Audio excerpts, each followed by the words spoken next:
கிறிஸ்துக்கு அன்பான காலைக்கதை நிகழ்ச்சி நேயர்களே, மீண்டும் ஒரு விசை கூட இயேசுவின் இனிதான நாமத்துல உங்களோடு கூட இணைவதில் மிகுந்த மகிழ்ச்சி அடைகின்றேன். இந்த நாள் நமக்கு வருகிற வாக்கு தத்துவம் எங்கிருந்து அப்படின்னு சொன்னா, அப்போஸ்தலர் நடபடிகள் 4ஆம் அதிகாரம் 12வது வசனம். அவராலே அன்றி வேறொருவராலும் ரட்சிப்பு இல்லை. நாம் ரட்சிக்கும்படிக்கு வானத்தின் கீழ் எங்கும் மனுஷர்களுக்குள்ளே அவருடைய நாமமே அல்லாமல் வேறொன்று நாமம் கட்டளையிடப்படவும் இல்லை என்றான்.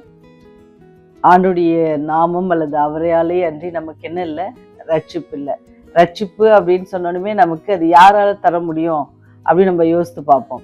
இது நம்ம இந்த காலகட்டங்களில் என்ன பண்றோம் அப்படின்னு சொன்னா, ஒருவேளை நமக்கு வயது முதிர்வானதுனால என்ன செய்யணும், தோலுக்கெல்லாம் சுருக்கடையும். இப்போ சுருக்கடையுது அப்படின்னு சொன்னா என்ன செய்வாங்கன்னு சொன்னா, அதுக்கு சில வழிமுறைகள் இருக்குது. என்ன செய்வாங்க, அப்படி இல்லாமல் இருக்குது பல காரியங்களை செய்வாங்க. அதுல முக்கியமா பாத்தீங்கன்னா போட்டெக்ஸ் என்ற ஒரு இன்ஜெக்ஷன் இருக்கு, அதை போடுவாங்க. அப்படி போடும் பொழுது அந்த இன்ஜெக்ஷன் வந்து என்ன, நம்முடைய தசைகள்ல அது ஊடுருவி என்ன செய்யும் அப்படின்னு சொன்னா, நம்முடைய சுருங்கிய அந்த தோல் பகுதி என்ன செய்யும், விரிவாக்க செய்யும். அப்படி பண்ணும் பொழுது என்ன, அதே மாதிரி ரொம்ப அழகா எத்தனை மாசத்துக்கு இருக்கும்னு சொன்னா, அந்த ஒரு ஊசி விலை உயர்ந்த ஊசி தான், அதுக்கு அதிகமாக பணம் செலவிடணும். அது 5 மாதங்களுக்கு அப்படியே இருக்கும். நம்ம ஸ்கின் எப்படி எக்ஸ்பேண்ட் ஆச்சோ அதே மாதிரி சுருக்கலாம். அப்படியே ஒரு 5-6 மாதங்கள் இருக்கும். அதுதான். ஆனால் அது கண்டினியூஸாக இருக்குமானா கிடையாது. திருப்பி அவங்களுக்கு என்ன தேவைப்பட்டுச்சுன்னு என்ன செய்யணும், இன்ஜெக்ஷன் பண்ணணும். அது மாத்திரம் இல்லை, நம்முடைய உடல் ஆரோக்கியத்தை கூட நீங்கள் பார்த்தீங்கன்னு சொன்னால், நம்ம என்ன செய்கிறோம், நம்ம ஆரோக்கியமாக இருக்கணும், அதுக்கு ஏதாவது வழி இருக்குதான்னு உடனே சொல்லுவாங்க. டாக்டர்ஸ் சொல்கிற அட்வைஸ் என்ன, வாக்கிங் போங்க அப்படிம்பாங்க. சிலர் என்ன செய்வாங்கன்னா, சில விளையாட்டுக்களை மேற்கொள்வாங்க. சிலர் என்ன செய்வாங்க அப்படின்னா, சைக்கிள் மிதித்து அவங்க என்ன செய்வாங்கன்னா எக்ஸசைஸ் பண்ணுவாங்க. சிலர் ஜிம்முக்கு போவாங்க. ஏன்னு சொன்னால், அவங்களுடைய உடல் ஆரோக்கியமாக வச்சுக்கணும், அல்லது தங்களை ரொம்ப அழகாக வச்சுக்கணும் அப்படின்னு நினச்சி அநேக முயற்சிகளை நாம் எடுக்கிறோம். ஆனால் ரட்சிப்பு அப்படின்னு வர்றப்ப நம்ம என்ன முயற்சிகள் எடுக்கிறோம் அப்படின்னு சொன்னால், கண்டிப்பாக அது ஒரு கேள்விக்குறியாக தான் இருக்கும்ல. ஏன்னு சொன்னால், அதுக்கு எங்கேயும் போய் நம்ம என்ன செய்ய முடியாது, வாங்கிக்க முடியாது. எப்படி என்னுடைய ஸ்கின்னு சுருங்கி போனால் அதை சரி செய்வதற்கான ஊசி இன்ஜெக்ஷன் இருக்குது, அதே போல் என்னுடைய ஆரோக்கியத்திற்கான வழிமுறைகள் இருக்குது. ஒருவேளை நான் சுகவீனம் அடைந்தால் மருத்துவரை பார்த்து அதற்கான என்ன செய்யலாம், சில மருந்து வகைகளை நான் எடுத்து என்ன செய்யலாம், சரி செஞ்சுக்கலாம். ஆனால் நான் நித்திய ஜீவனை அடைவதற்கு, அல்லது நான் பரலோகம் செல்வதற்கு, அல்லது நான் ரட்சிக்கப்படுவதற்கு என்ன ஒரே ஒரு வழி யாரு அப்படின்னு சொன்னால், அவர் மாத்திரம்தான். அதான் வசனம் ரொம்ப அப்போஸ்தலர் எவ்வளோ அழகாக பவுல் அப்போஸ்தலர் சொல்றாரு பாருங்க. அவரையாலே அன்றி வேறொருவராலும் என்ன இல்லை, ரட்சிப்பு இல்லை. அவர் இந்த உலகத்துல மானிடனாக பிறந்து நமக்காக மரித்து உயிர் தெழுந்த ஒரே கடவுள். அதனால அவர் மாத்திரம்தான் என்ன செய்ய முடியும், அந்த மனுக்குலத்தை ரட்சிக்க முடியும். மனுஷனாக வந்து மனுஷனாக வாழ்ந்து மரித்து உயிர் தெழுந்த ஒரே கடவுள். அதனால்தான் அவராலே அன்றி வேறு, பவுல் அப்போஸ்தலர் ரொம்ப ஸ்ட்ராங்கா சொல்றாங்க, அவரால் அன்றி வேறு ஒருவரால நமக்கு ரட்சிப்பு இல்லை அப்படின்ட்டு அவங்க சொல்றாங்க. அதனால நம்ம என்ன செய்யணும் அப்படின்னு சொன்னா, அவருடைய நாமம் மகத்துவம் உள்ளது. அதனால்தான் வசனம் சொல்லுது, நானே வழியும் சத்தியமும் ஜீவனுமாய் இருக்கிறேன் அப்படின்னு சொல்லுது. அவருடைய வசனம் நமக்கு ஜீவனாக காணப்படுகிறது. அவரை அன்றி நமக்கு ரட்சிப்பு இல்லை. நீங்க பாத்தீங்கன்னா சங்கீதம் 8:1 இவ்வாறாக சொல்லப்படுது. என்னன்னா, எங்கள் ஆண்டவராகிய கர்த்தாவே, உம்முடைய நாமம் பூமி எங்கும் எவ்வளவு மேன்மை உள்ளதா இருக்கிறது. அவருடைய நாமம் வந்து எப்படின்னு சொன்னா, மேன்மை உள்ள நாமம். மேன்மை மாத்திரம் இல்ல, உம்முடைய மகத்துவத்தை வானங்களுக்கு மேலாக வைத்தீர். மகத்துவம் என்னன்னு சொன்னீங்க அப்படின்னு பார்த்தோம் அப்படின்னு சொன்னா, அது என்னன்னு சொன்னா மிக சிறந்த தரம். இந்த வானத்தெல்லாம் பார்த்தீங்கன்னா எவ்வளவு ஆச்சரியமா இருக்குல்ல, அவருடைய மகத்துவம். அதெல்லாம் ரொம்ப ஆச்சரியப்படக்கூடிய அளவுக்கு வல்லமை உள்ள கர்த்தர், மகத்துவம் உள்ளவர் அவர். அப்பேற்பட்ட வல்லமை உள்ள தேவன் எப்படின்னு சொன்னா, அவருடைய நாமம் எப்படி இருக்குன்னா மேன்மை உள்ளதாக இருக்கிறது. அந்த நாமத்தை ஏற்றுக்கொண்டீங்க அப்படின்னு சொன்னா நமக்கு என்னது, ரட்சிப்பு. அதை ஏற்றுக்கொள்ளும் போது நாம் என்ன செய்யறோம், அவரோடு கூட என்ன செய்யறாரு, அவரு நம்ம சொந்த பிள்ளைகளாக புத்திரர்களாக அவர் ஏற்றுக்கொள்கிறார். அப்போ நாம் அவருடைய மேன்மையில நமக்கும் என்ன செய்யறாரு, அவர் பங்களிக்கிறார். அவர் மகத்துவம் உள்ள தேவன். அதனால தான் அவர் சொல்றாரு, என்னெல்லாம் உங்களே செய்யுது, வேற வழியே இல்லை அப்படின்னு சொல்லி யார் நமக்கு எடுத்து கூறுறாங்க அப்படின்னு சொன்னா, அப்போஸ்தலர்கள் என்ன சொல்றாங்க அப்படின்னு சொன்னா, அவராலே அன்றி வேறொருவரால் நமக்கு ரட்சிப்பு இல்லை. ஒருவேளை மற்ற காரியங்களுக்கெல்லாம் நமக்கு வழி தெரிஞ்சா கூட அந்த நித்திய ஜீவனை அடைவதற்கு அல்லது பரலோகம் செல்வதற்கு அவர் மாத்திரமே வழி.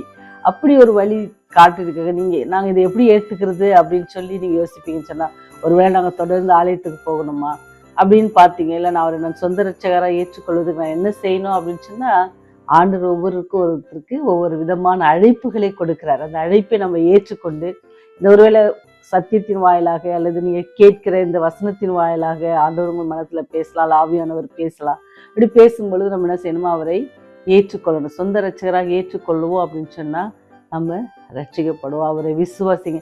நீங்கள் பார்த்தீங்கன்னு சொன்னால் சிறைச்சாலையில் என்ன செய்வார்னா, அந்த சிறைச்சாலை அதிகாரி என்ன செய்வார்னா, பனிஷ்மெண்ட் எல்லாம் கொடுத்துருப்பாங்க. ஆனால் கடைசியாக பேதுரு அங்கே தப்பிச்சு போகலை அப்படின்னு உடனே என்ன பார்த்தாங்கன்னா, பவுலும் சீலாவும் தப்பிச்சு போகலைன்னு உடனே என்ன ஆனாங்கன்னா, அவங்கக்கிட்ட கேட்குறாங்க, நாங்கள் ரட்சிக்கப்படுவதற்கு என்ன செய்ய வேண்டும்?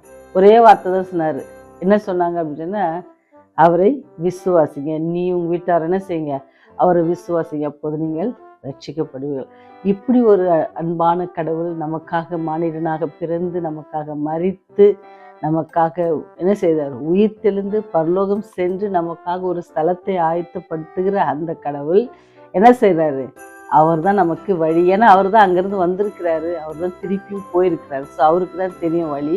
அதனால் அவர் நமக்கு வழி காட்டுறதுக்கு வளர. அப்படி ஒருத்தர் வந்தார், மரிச்சார் அப்படின்னு நீங்கள் இன்னைக்கு விசுவாசித்தீங்கன்னா கூட என்ன செய்யறா, நீங்கள் ரட்சிக்கப்படுவீர்கள். அதனால தான் ஆண்டவர் சொல்கிறாரு.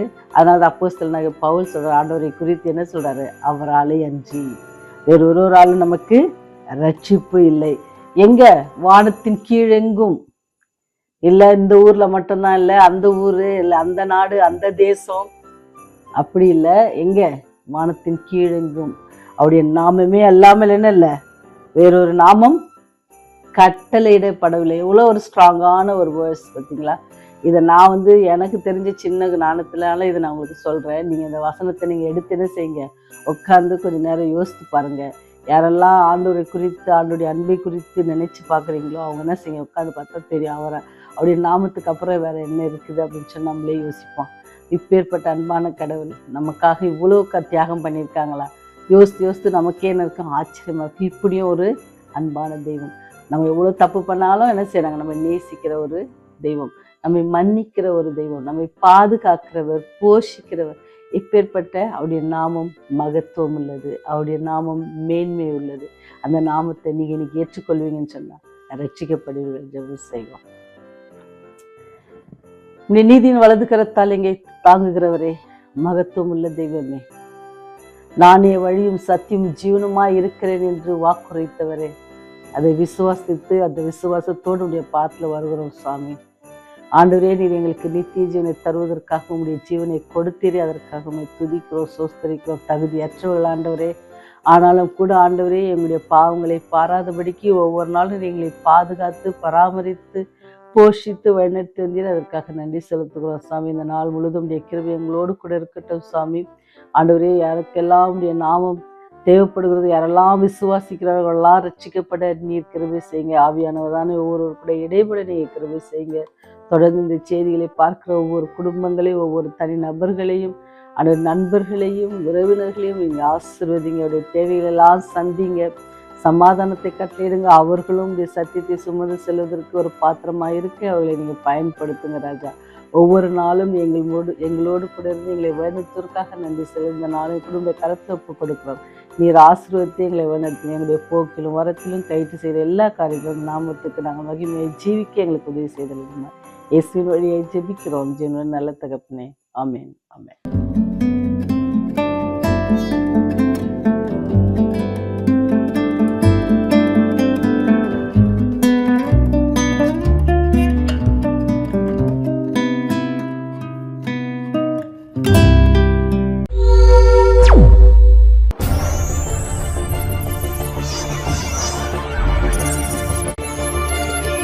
நீங்கள் பார்த்துக் கொண்டிருப்பது உங்கள் ரிவைவல் டிவி.